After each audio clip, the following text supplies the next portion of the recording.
How's it going, guys, and welcome back to the channel. Today we're going to be looking at actually the very new, or I think it was actually just revealed to us like a week or so ago, Nissan Z GT4 race car. But before we get into today's article, definitely be sure to leave a like, comment, subscribe if you're new here. If you're already been subscribed, click that little bell icon down below to actually turn on post notifications and get notified every time that I do post a new video. It really does help me out a ton as a smaller car channel here on YouTube. I do post new content daily. But anyways, without wasting any more time, today we're talking about the brand new GT4 race car that Nissan is going to be making out of their brand new Z. So basically, if you don't know what GT4 racing is, think of kind of GT3 racing, except a lot cheaper and not as fast. Let's just put it that way. For a GT4 car, normally they're just stripped of their interiors, tuned a little bit, tuned slightly, not as much as like GT3 cars, and they have like a roll cage and, you know, your standard just race car things. Now, the reveal of this GT4 Z by Nissan is so important because this is kind of giving us like a sneak peek of potentially what a civilian Nismo Z is going to look like in this new generation. Anyways, looking at today's Motor Trend article here, first we're just going to look at these 6 different photos, 6 different renders of the Nissan Z GT4. Now, as you can see, honestly, the aero isn't incredibly aggressive. They kind of added a front splitter, front canard, pretty big spoiler in the rear. But they took out like the regular like hood lock or whatever, so it's got hood pins. It's a full racing hood. The car is designed to be raced, so it's not like a just regular road going Z at the same time. Here's the pretty massive spoiler. Honestly, it doesn't look too bad. It kind of looks similar to some of the renderings that we looked at in a video that I made not too long ago now, probably a couple weeks ago, talking about like what a potential Nismo Z would look like if it hit the markets tomorrow. The wheel design is pretty good. Like, I don't think that they really actually does look like different wheels than the standard factory Nissan Z wheels that come on it. Now the front, it actually looks pretty interesting.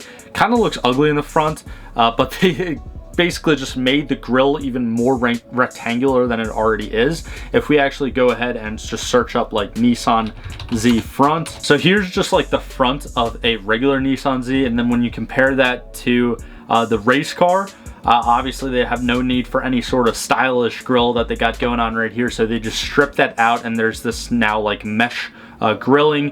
You got a couple supports here for the front lip, and then looking at the overall silhouette, you can tell that the stance is a little bit lower. That suspension has been tuned by Nismo, as well as the twin turbo V6, by the way, powering it is also kind of up-tuned by Nismo. However, there's no power numbers out right now. Everything's going to actually be revealed to us during SEMA.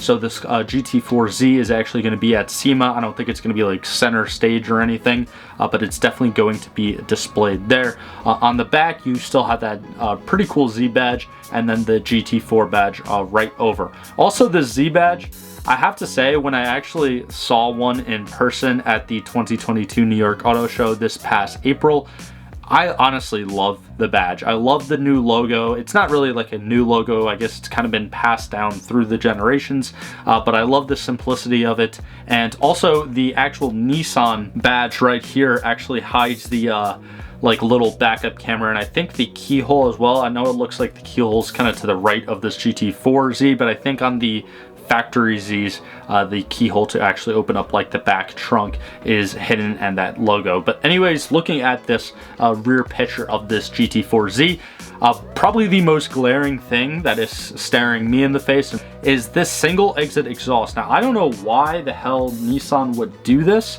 Let me know down in the comments below if you guys might have an answer to this, but I was always taught growing up that, you know, having 2 exhaust tips is better than just having one, because there's more airflow, less restriction and everything. And normally I feel like a single exhaust exit or single exhaust tip would only really like make sense in a inline engine car. For example, your R34 GTRs, your old Supras, your old Zs, you know, things of that nature that have just an inline engine, and you have your exhaust on one side coming out and your intake on the other side, and they just go through with like seamlessly with just one pipe. However, that's not the case with this new Z. We all know that the Z is powered by a twin turbo V6, so it's already got like the double headers, or I guess the headers on both sides of the engine.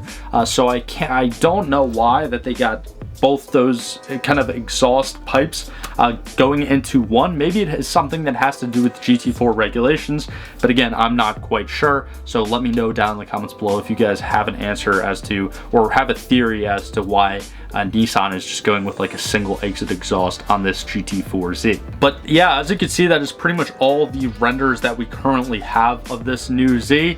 Inside, you can see the pretty aggressive racing seat, stripped interior, a big roll cage and everything. So that is nothing new with, like, you know, regular standardization of GT4 cars. However, a few people have already kind of mentioned and talked about like why Nissan is just going into GT4 with the Z and not even bothering at this time going into GT3 racing. And I do think that that is solely because if you look at what's in GT4 racing and what's competing right now, its main competitor, the Toyota Mark V Supra, they have a GT4 Supra over at Toyota. I don't know if they have a GT3 Supra. I do know, however, that there was a couple like renderings and concepts for a GT3 Supra, but I know for a fact that Toyota does compete in GT4 with a GR Supra. So I'm gonna be very excited to see this new Z and the new Supra go head to head. Also, just recently announced, like I think a couple days ago now, I might actually do a video on this new car, kind of similar to the video that I'm doing right now. But Mustang, the new 7th gen Mustang, has a GT4 race car. It was just revealed and actually driven over in Australia. So I'm really excited. I think all three of these cars are probably my top three like favorite new sports cars out there. But it's going to be really interesting to actually see them compete and see how the teams actually do and place in the upcoming season of GT4 competition. But let me know what you guys think down in the comments below of this new GT4Z. Also, let me know what aspects from this new GT4Z that we could potentially see in a civilian Nismo Z down the road, because I have no doubt that Nissan is going to be making a Nismo Z. It just depends upon when they're actually going to be putting it out. It might be in the next model year, it might be 2 years down the road, or they could literally reveal it like a couple months from now. Nobody knows, but I'm definitely excited for the day when Nissan goes ahead and you know, reveals a new Nismo Z for this new generation. But while you're down there, definitely be sure to leave a like, comment, subscribe if you're new. Like I said before, all that stuff really does help me out a lot, and I really do appreciate all the ongoing support. But anyways, that's pretty much just gonna be it for me today. I hope you all have a fantastic day, and I will see you in the next one. If you enjoyed today's video, click on either of these links right here to watch a similar video from this channel, or click on the little circle link right there to actually subscribe to the channel. It's absolutely free. I do appreciate all the support, but thank you for sticking to the end of this video, and I hope you have a fantastic day.